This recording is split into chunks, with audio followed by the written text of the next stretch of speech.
صلی و نسلم علی رسولہ الکریم اما بعد فاعوذ باللہ من الشیطان الرجیم بسم اللہ الرحمن الرحیم قال اللہ تبارک و تعالی فی القرآن المجید ما کان محمد ابا احد من رجالکم ولکن رسول اللہ وخاتم النبیین صدق اللہ العظیم وبلغنا رسولہ النبی الکریم ونحن علی ذلک لمن الشاہدین والشاکرین والحمد للہ رب العالمین۔ میرے انتہائی واجب الاحترام شرکائے محفل، سامعین محترم، برادران اسلام، عزیزان ذی وقار، السلام علیکم ورحمۃ اللہ وبرکاتہ۔ اللہ تعالیٰ کا فضل و کرم، مالک کا احسان کہ اللہ تعالیٰ نے اپنا اور اپنے پیارے محبوب سرکار دو عالم نور مجسم صلی اللہ علیہ وسلم کے ذکر خیر کے لیے، علم دین حاصل کرنے کے لیے اور حصول ثواب کے لیے مجھے آپ کو اس محفل میں جمع فرمایا ہے۔ اس پر میں اپنی جانب سے اور آپ سب کی جانب سے اللہ تعالیٰ کی بارگاہ میں شکر ادا کرتا ہوں، اور اللہ تعالیٰ کی بارگاہ میں دعا گو ہوں کہ اللہ تعالیٰ میرا، آپ کا، ہم سب کا یہاں آنا، بیٹھنا، سننا سنانا، پڑھنا پڑھانا اپنی بارگاہ جلالت میں قبول فرمائے، اور اس محفل مبارکہ کو ہم سب کے لیے توشہ آخرت بنائے۔ آپ کے سامنے سورۃ الاحزاب کی آیت مبارکہ پیش کی ہے۔ اس آیت کا تعلق میرے پیارے نبی کی فضیلت سے ہے، اس آیت کا تعلق ہمارے عقیدے سے ہے، اس آیت کا تعلق ہمارے نظریے سے ہے، اس آیت کا تعلق ناموس رسالت سے ہے، اس آیت کا تعلق ہمارے پیارے نبی کے آخری نبی ہونے سے ہے۔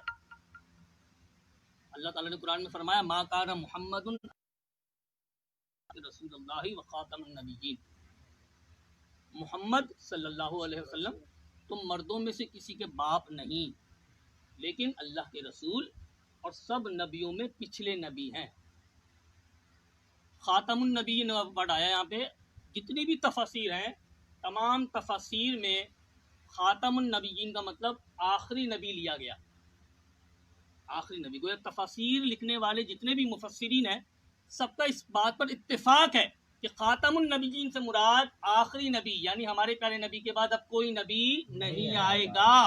یہ ہمارا عقیدہ نظریہ ہے، اور الحمدللہ اس عقیدے نظریے کو علماء بھی جانتے ہیں اور عوام بھی جانتے ہیں، اور جو عقیدہ نظریہ یا جو عبادت یا جو مسئلہ دین کا علماء بھی جانے اور عوام بھی جانتی ہے تو اس مسئلے کو ضروریات دین سے تعبیر کیا جاتا ہے۔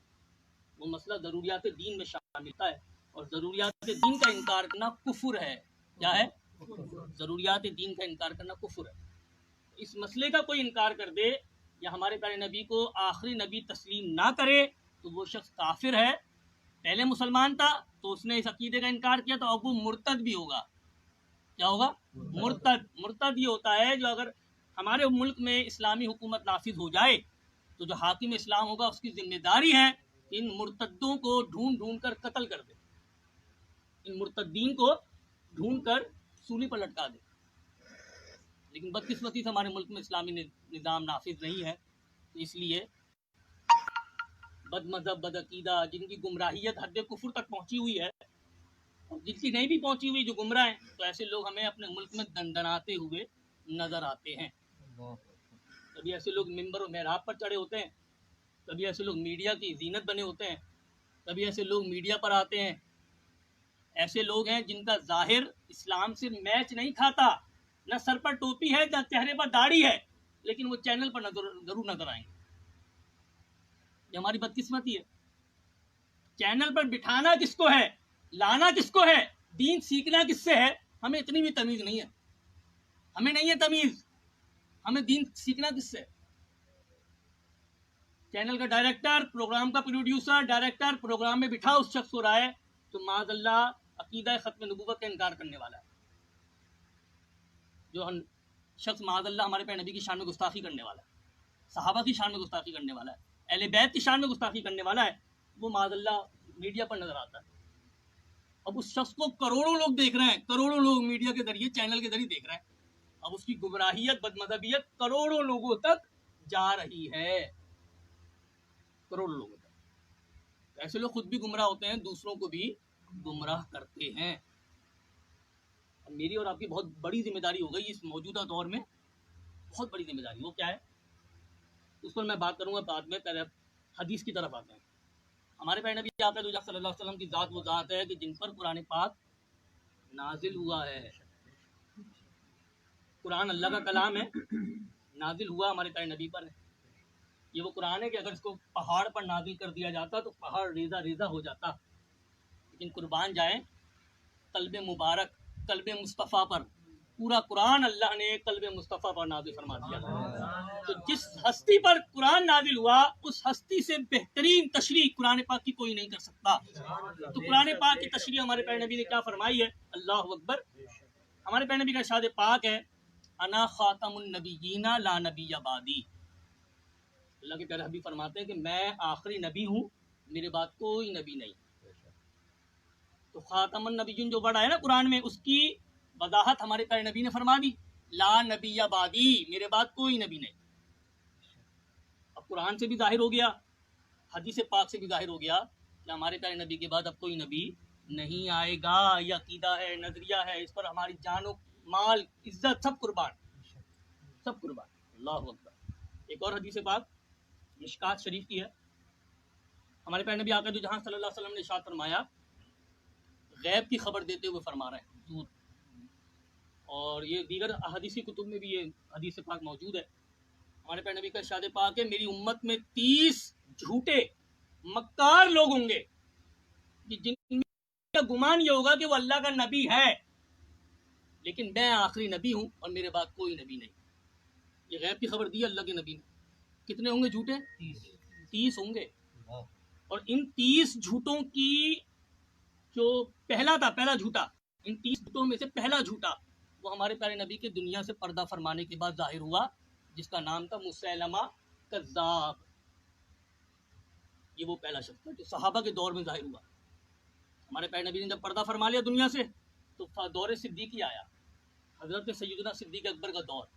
خلیفۃ المسلمین, امیر المومنین, خلیفہ اول, یار غار و یار مزار حضرت سیدنا صدیق اکبر رضی اللہ تعالیٰ عنہ کا دور آیا, دور خلافت آیا.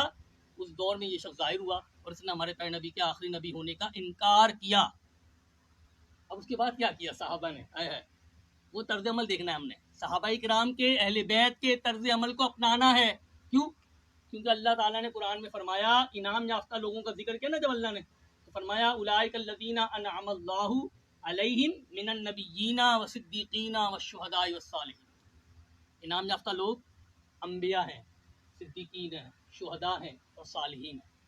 انعام یافتہ لوگوں کے طریقے پر چلیں گے تو انعام یافتہ بنیں گے نا, ہم منزل کو پائیں گے, مراد پالیں گے, کامیابی پائیں گے.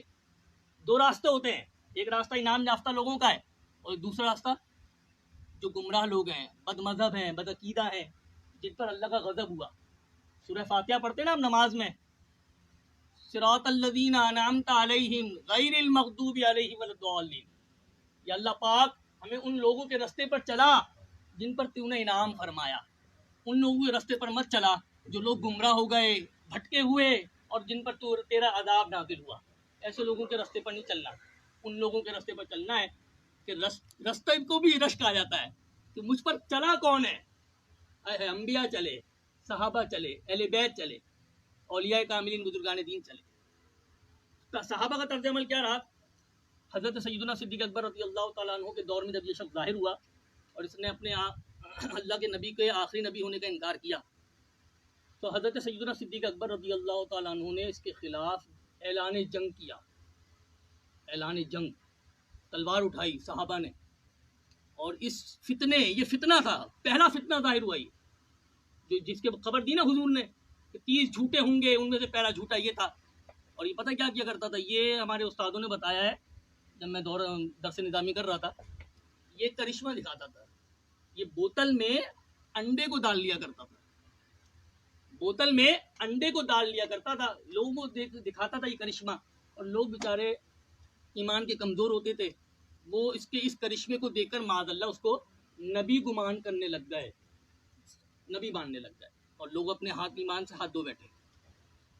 تو جب ایسا ہوا تو حضرت سیدنا صدیق اکبر رضی اللہ تعالیٰ عنہ نے مسلمانوں کے ایمان کو بچانے کے لیے, ایمان کے تحفظ کے لیے اس مسیلمہ کذاب سے جنگ کی اور کلا کما کر دیا, مٹا کے رکھ دیا اس فتنے کو دنیا سے. اس شخص کو ذلیل اور عبرتناک شکست دی صحابہ نے. صحابہ نے یہ پرواہ نہیں کی کہ ہمارا جان ہے, ہماری مال ہے, ہمیں دنیا داری بھی نبھانی ہے, ہمیں ہمارے کام بھی کرنے دنیا داری کے. اب تو حضور بھی دنیا سے پردہ فرما گئے, اب کیا ضرورت ہے جنگ کرنے کی؟ یہ نہیں سوچا صحابہ نے سوچا کہ عشق رسول ہے, تحفظ ختم نبوت اس کو برقرار رکھنا ہے, اس عقیدے کو بقا رکھنی ہے, اس عقیدے کو باقی رکھنا ہے, اور آنے والی نسلوں کو ایک میسج دینا ہے, پیغام دینا ہے کہ جب تمہارے ایمان پر حملہ ہو تو تم نے بیٹھنا نہیں ہے, تم نے متحرک ہونا ہے, تم نے آگے بڑھنا ہے, اپنے اس دشمن کو پہچاننا ہے جو آپ کے ایمان پر حملہ آور ہے. ایمان سے بہترین اور کوئی, ایمان سے بڑی دولت کوئی نہیں دوستوں, کوئی دولت نہیں ہے ایمان سے بہترین. اور ایمان قدم مصطفیٰ سے ملتا ہے, ایمان ملتا رسول پاک کے در سے. اس در کو چھوڑنے والا ایمان نہیں ملتا اس کو اور بہت کچھ مل سکتا ہے, ایمان نہیں ملتا. اور اس دنیا میں, دنیا کی بھی اور آخرت کی بھی, قبر کی حشر کی سب سے بڑی دولت ایمان ہے. تو اس پر کمپرومائز نہیں کرنا کبھی بھی, اس بات پر کبھی کمپرومائز, کوئی سمجھوتا نہیں ہوتا. مسلمان ہر چیز پر سمجھوتا کر سکتا ہے, جان پر, مال پر, دولت پر, آل اولاد پر, لیکن سمجھوتا نہیں کرے گا مسلمان تو وہ ایمان پر کبھی سمجھوتا نہیں کرے گا. یہ سچا پکا مسلمان ہونے کی نشانی ہے, یہ علامت ہے ہماری کہ ہم اس بات پر کبھی سمجھوتا نہیں کریں گے. اللہ اکبر. ایک اور حدیث پاک ہمارے پیارے نبی کا ارشاد پاک, حضور نے ارشاد فرمایا میں حاشر ہوں. پھر آگے تشریح کری حضور نے, حاشر وہ ہوتا ہے, حضور نے فرمایا کہ میرے قدم پر لوگوں کا حشر ہوگا, میرے قدم پر لوگوں کا حشر ہوگا. پھر حضور نے آگے ارشاد فرمایا میں عاقب ہوں. عاقب کون؟ حضور نے فرمایا عاقب وہ ہوتا ہے جس کے بعد کوئی نبی نہیں ہوتا. اللہ اکبر. عاقب وہ ہے جس کے بعد کوئی نبی نہیں. یہ حدیث پاک ہے. اللہ اکبر. اب قرآن دیکھیے آپ, قرآن پاک کی آیت پیش کی, حدیث پاک پیش کی میں نے, اس کے بعد پھر صحابہ کا طرز عمل بتایا. ان سے کیا ظاہر ہوتا ہے کہ عقیدہ ختم نبوت ہماری جان ہے, یہ جان ایمان ہے. یہ نہیں تو ایمان بھی باقی نہیں رہتا. تو خدا را جو عقیدہ ختم نبوت کا انکار کرنے والے ہیں, ان سے نہ آپ کا کوئی تعلق ہے, نہ میرا کوئی تعلق ہے, نہ میری آل اولاد کا کوئی تعلق ہے, نہ آپ کی آل اولاد کا کوئی تعلق ہے. ایسے لوگوں سے ہمارا کوئی تعلق نہیں. کوئی تعلق رکھیں گے تو پھر ایک بات یاد رکھیے کہ آٹے کے ساتھ گیہوں بھی پستا ہے. کسی برے نظریات رکھنے والے شخص سے دوستی ہلاکت میں ڈالنے والی بات. ایسے شخص سے دوستی نہیں کرنی دوستوں, ایسے شخص سے دوستی نہیں کرنی. ایسے لوگوں سے تو صحابہ نے جہاد کیا ہے, اور میں اور آپ دوستی کریں, یہ ہمارے غیرت ایمانی کے خلاف ہے, ایمان کی غیرت کے خلاف ہے. کہ ہم ایسے لوگوں کو دوست بنائیں, ایسے لوگوں کے ساتھ رشتہ داری کریں, ایسے لوگوں کی لڑکی لے آئیں اپنے گھر میں, یا ایسے لوگوں کو لڑکی دے دیں. کوئی تعلق نہیں رکھنا ایسے لوگوں جو ہمارے عقیدے کو بگاڑ دے, ہمارے ایمان کو ختم کر دے. آج یہ بہت مسئلہ چھڑا ہوا ہے قادیانیوں کے حوالے سے کہ ان کو قومی کمیشن میں شامل کریں یا نہ کریں. اللہ تعالیٰ محفوظ رکھے. ایک چینل پر تو باقاعدہ دعوت دی گئی کہ قادیانیوں کا جو بڑا سربراہ ہے وہ ہمارے چینل پر آئے اور اپنا پوائنٹ آف ویو, اپنا ویو, اپنا نظریہ پیش کرے. تو یہ سنا تو میں نے کان پکڑ لیا, یہ کیا دعوت دے رہا ہے. اگر خدا نہ خواستہ اس نے آ کے اپنا پوائنٹ آف ویو بتایا چینل پر اور دیکھنے والے متاثر ہو گئے, تو دیکھنے والوں کا ایمان کیا گیا, ایمان کہاں گیا دیکھنے والوں کا. تو وہ تو کفر کی دعوت دے رہا ہے کہ آپ میرے چینل پر آؤ اور اپنا پوائنٹ آف ویو بتاؤ, ہم اپنا پوائنٹ آف ویو بتائیں گے. تو چینل پر دعوت دی جا رہی ہے معاذ اللہ قادیانیوں کو کہ آپ آئیے اور اپنا نظریہ پیش کریں.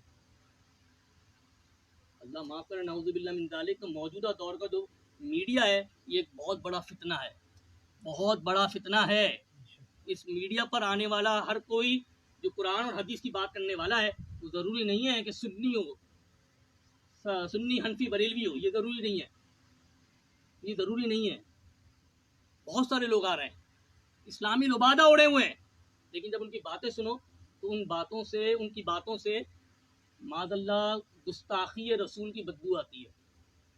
ان کی باتوں سے آقا دو جہاں صلی اللہ علیہ وسلم کی شان میں گستاخی ہو رہی ہوتی ہے, بدبو آتی ہے اس سے معاذ اللہ. ایسے لوگوں کو نہ سننا ہے, نہ دیکھنا ہے, نہ ان کی باتیں سننی ہے, نہ ان سے دوستی کرنی ہے. اللہ تعالیٰ محفوظ رکھے پروردگار. دو چار نام تو بتائیں آپ. 2-4 نام بتاؤں میں آپ کو, تو 2-4 نام یہ ہے کہ اضافہ ہوگا نا. جاوید غامدی ہے. جاوید غامدی نے آ کے میڈیا پر ایک چینل پہ کہا کامران شاہد کا پروگرام آتا ہے، اس پہ کہا اس نے کہ آن لائن نماز پڑھی جا سکتی ہے، آن لائن جماعت کے ساتھ نماز پڑھ لیں. جب وہ نماز کا مسئلہ ہوا نا کہ با جماعت نماز کی جب مسجد میں جانے پر پابندی لگی تو اس نے یہ شخص نے کہا، میرے موبائل میں موجود ہے یہ. تو پھر علماء سے مسئلہ پوچھا گیا کہ کیا آن لائن جماعت کے ساتھ نماز پڑھی جا سکتی ہے؟ تو پھر علماء نے بتایا، علامہ مفتی قاسم الطاری دعوت اسلامی کے مفتی ہیں، ان کے سامنے یہ مسئلہ پیش کیا گیا تو انہوں نے کہا کہ جماعت کے ساتھ نماز پڑھنے کے لیے 2 شرائط ہیں. پہلی شرط کیا ہے؟ امام کا مقتدی سے آگے ہونا ضروری ہے. اب آن لائن کوئی نماز پڑھ رہا ہے تو ہم کیسے پتہ چلائیں، کیسے پتہ کریں کہ امام ہم سے آگے ہے یا ہم امام سے آگے ہیں؟ پہلی بات. دوسری، امام اور مقتدی کے درمیان اتنا فاصلہ نہیں ہونا چاہیے کہ اس میں ایک بیل گاڑی گزر جائے. اب آن لائن نماز ہو رہی ہے اسلام آباد میں یہاں کراچی میں ہوں، تو بیچ میں تو جہاز کھڑے ہو جائیں، اتنا فاصلہ ہے، تو نماز کیسے ہوگی؟ تو وہ شخص گمراہ تھا نا، جاوید غامدی، اس نے دوسروں کو بھی گمراہ کرنے کی کوشش کی، اور لوگ بے چین ہو گئے بیچارے، پڑھے لکھے تو ہے نہیں، بے چین ہو گئے، دین کی معلومات رکھتے نہیں ہیں، تو علماء سے مسئلہ پوچھنے لگے. اتنی کثیر تعداد میں علماء سے مسئلہ پوچھا گیا، یہ مفتیان کرام سے میں وہ بتا نہیں سکتا. مذاق اڑایا، دین کا مذاق اڑایا کہ آن لائن کیسے ہوگی جماعت. اتنا بڑا جاہل شخص ہے. ایک شخص اور ہے جو مفتی طارق مسعود ہے دیوبندیوں کا، اس نے المدد یا رسول اللہ کہنے والوں کو مشرک قرار دے دیا ہے سوشل میڈیا پر. المدد یا رسول اللہ کہنے والوں کو مشرک قرار دے دیا ہے، نعوذ باللہ. اس کے نزدیک ہم سب مشرک ہیں کیونکہ ہم اللہ کے پیارے حبیب کو مدد کے لیے پکارتے ہیں. اس پر کبھی بحث کروں گا انشاءاللہ، بہت ڈیٹیل ہے اس میں نا، بہت ڈیٹیل ہے. دیوبند کے عالم ہے نا یہ؟ جی بالکل دیوبند کے عالم ہے. اس نے مشرک قرار دے دیا ہے. وہ کہہ رہا ہے کہ ہمارا ذبیحہ بھی حلال نہیں ہے، جس جانور کو ہم نے بسم اللہ اللہ اکبر کہہ کر ذبح کیا ہے وہ جانور بھی حرام ہو جائے گا کیونکہ ہم مشرک ہیں نا اس کے نزدیک. ایسے سے فتنے ہیں. ایک اور شخص ہے انجینئر مرزا علی مرزا، وہ بھی گرفتار بھی ہوا، پھر دوبارہ رہا ہو گیا. اس نے سوشل میڈیا پر امیر اہل سنت دامت برکاتہم العالیہ علامہ مولانا الیاس قادری صاحب کو جان سے مارنے کی دھمکی دی ہے اس نے. نورانی صاحب کو بھی بہت مذاق بنایا ہے. تو ایسے لوگ، اللہ اکبر، اللہ معاف کرے، اب رہا کیسے ہو گیا وہ سمجھ میں نہیں آیا مجھے. ہماری پولیس ہے پاکستان کی، تو وہ رہا بھی ہو جاتے ہیں لوگ، گرفتار بھی ہوتے ہیں، رہا بھی ہو جاتے ہیں. تو جتنی مشکل سے گرفتار ہوتا ہے کوئی، اتنی آسانی سے رہا بھی ہو جاتا ہے. ایک اور شخص ہے جو انڈیا کا ہے، فیض سید. وہ کون ہے؟ سب کو جانتا ہے. وہ کون ہے؟ ایڈوکیٹ ہے وہ میرا خیال. تو بھائی ایڈوکیٹ ہے تو عالم و مفتی تھوڑی ہے کہ حلال و حرام کا مسئلہ بتائے. وہ تو نہیں. نعوذ باللہ من ذالک. ہم مسلمانوں پر اتنا برا وقت آ گیا کہ ہم انجینئروں سے مسئلہ سیکھیں گے دین کا، ہم ڈاکٹروں سے سیکھیں گے، ڈاکٹر جاوید غامدی. ہم یہ ایڈوکیٹ سے مسئلہ سیکھیں گے. وکیل ہے یہ بھائی، وکالت کرنا بھائی، وکالت کر. تو کیوں مفتی بنا ہوا ہے؟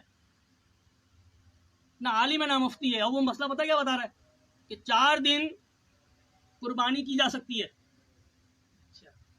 اہل حدیث ہے یہ، غیر مقلد ہے. جو غیر مقلد اہل حدیثوں کے نزدیک قربانی کے 4 دن ہیں، 10 11 12 13 ذی الحج. اب 13 کو کوئی قربانی کرے گا تو قربانی نہیں ہوگی اس کی، کیونکہ 3 دن ہے قربانی کے، 10 11 12. اب سوشل میڈیا پر لوگوں کی قربانیاں ضائع کروائی جا رہی ہیں، نماز ضائع کروائی جا رہی ہے. آن لائن نماز پڑھنے کا مشورہ دیا نا جاوید غامدی نے، تو یہ ہماری عبادتوں کے دشمن ہیں، آپ کے میرے ایمان کے دشمن ہیں یہ لوگ، یہ جن کے نام لیے میں نے. ایک اس کی اور بات بتاؤں فیض سید کی، پھر بات ختم کرتے ہیں.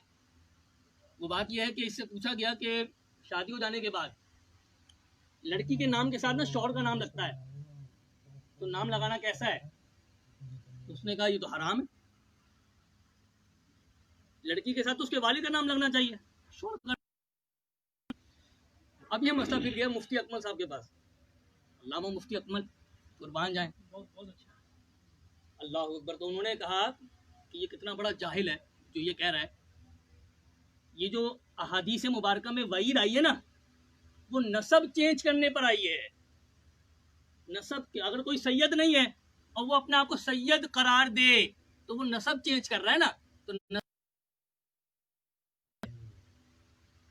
تو اگر کسی لڑکی کی شادی ہوئی ہے تو وہ اپنا نسب تھوڑی چینج کر رہی ہے. اگر وہ اپنے شوہر کا نام اپنے ساتھ لگا رہی ہے پھر اس کا نام آئے گا فلاں زوجہ ہے فلاں کی، فلاں زوجہ ہے فلاں کی. جیسے فلاں بیٹی ہے فلاں کی، پہلے یہ نام تھا، جب شادی ہو گئی تو اب اس کے نام کے ساتھ کوئی شوہر کا نام لگے گا. یہ کتنا بڑا جاہل ہے، یہ بغیر سوچے سمجھے فتویٰ دے رہا ہے. اور ایسا شخص جو عالم نہ ہو مفتی نہ ہو اگر وہ فتویٰ دے تو اس کا پتہ کیا ہے؟ دنیا بھر میں جتنے بھی فرشتے ہیں نا سارے لعنت کرتے ہیں ایسے شخص کو، لعنت کرتے ہیں، لعنت، ملعون ہے ایسا شخص جو نہ عالم ہو نہ مفتی ہو اور مسائل بتانے کے لیے بیٹھ گیا سوشل میڈیا پر آ رہا ہے، چینل پر آ رہا ہے. تو ایسا شخص ہم سب کے ایمان کے لیے بہت بڑا خطرہ ہے. خدا را میری آپ سے ہاتھ جوڑ کے گزارش ہے کیونکہ میں آپ کو صاحب ایمان قبر میں جاتا ہوا دیکھنا چاہتا ہوں. آپ کو میں اپنا خود بھی قبر میں جائیں تو ایمان صاحب ایمان جائیں، مسلمان جائیں. خدا کی قسم اللہ تعالیٰ نے ہمارے ساتھ خفیہ تدبیر کر رکھی ہے، ہمیں نہیں پتا. مرتے وقت کلمہ نصیب ہوتا ہے، ایمان نصیب ہوتا ہے نہیں ہوتا ہمیں نہیں پتا. لیکن یہ ضرور یاد رکھیں اگر ایسے لوگوں کو، یہ جو بد مذہب بدعقیدہ لوگ ہیں، تو سنا، ان سے دوستی رکھی، ان سے تعلقات رکھے، ان سے دین سیکھنے کی کوشش کی تو یقین مانیے پھر خاتمہ ایمان پر ہونے کی امید نہیں ہے. خاتمہ ایمان پر ہونے کی امید نہیں ہے. علامہ سید شاہ تراب الحق قادری رحمۃ اللہ تعالی علیہ، مرد مومن مرد حق، تراب الحق. آپ نے سے ایک مسئلہ پوچھا گیا کہ شیعہ سے دوستی کرنا کیسا، تو آپ نے فرمایا کہ علامہ امام جلال الدین سیوطی شافعی رحمۃ اللہ علیہ 9ویں صدی ہجری کے مجدد ہیں. انہوں نے اپنی کتاب میں لکھا ہے کہ ایک شخص پر موت آنے والی تھی تو اسے کہا گیا کہ کلمہ پڑھ لو، تو کلمہ نہیں پڑھ پا رہا تھا. تو اس کے آس پاس جتنے لوگ بیٹھے ہوئے تھے انہوں نے کلمہ پڑھنا شروع کیا. کہ جب وہ آس پاس جو بیٹھے ہوئے لوگ ہیں جب وہ کلمہ پڑھنا شروع کریں نا تو مرنے والے کی زبان پر بھی کلمہ جاری ہو جاتا ہے. تو کلمہ جاری نہیں ہو رہا تھا. تو اسے پوچھا گیا کیا معاملہ ہو گیا کہ کلمہ جاری نہیں ہو رہا. تو اس شخص نے یہ کہا کہ میں نے دوستی ایسے لوگوں سے کی ہوئی تھی جو سیدنا صدیق اکبر اور سیدنا عمر فاروق اعظم کو گالیاں دیتے تھے، اس لیے میری زبان پر کلمہ نہیں آ رہا ہے. کلمہ نہیں آ رہا کیونکہ میری دوستی ایسے لوگوں کے ساتھ تھی جو سیدنا صدیق اکبر اور سیدنا عمر فاروق اعظم کو گالیاں دیتے تھے. یہ واقعہ امام جلال الدین سیوطی شافعی رحمۃ اللہ علیہ نے اپنی کتاب میں لکھا ہے. تو بد مذہب بدعقیدہ لوگوں کی دوستی ہلاکت میں ڈالنے والی ہے، تباہی اور بربادی کی طرف لے جانے والی ہے. ہمارا کوئی تعلق نہیں ایسے لوگوں سے. اللہ تعالیٰ سمجھنے کی صلاحیت دے، سوچنے سمجھنے کی صلاحیت دے اور اپنوں کے ساتھ رہنے کی توفیق دے. اللہ میں علماء کے ساتھ وابستہ رہیں، علماء حق، علماء اہل سنت سے وابستہ رہیے انشاءاللہ عز و جل. ابھی بھی مسلمان ہیں ہم، جب دنیا سے جائیں گے تب بھی ایمان ساتھ لے کر جائیں گے انشاءاللہ عز و جل. اللہ تعالیٰ ہمارا یہاں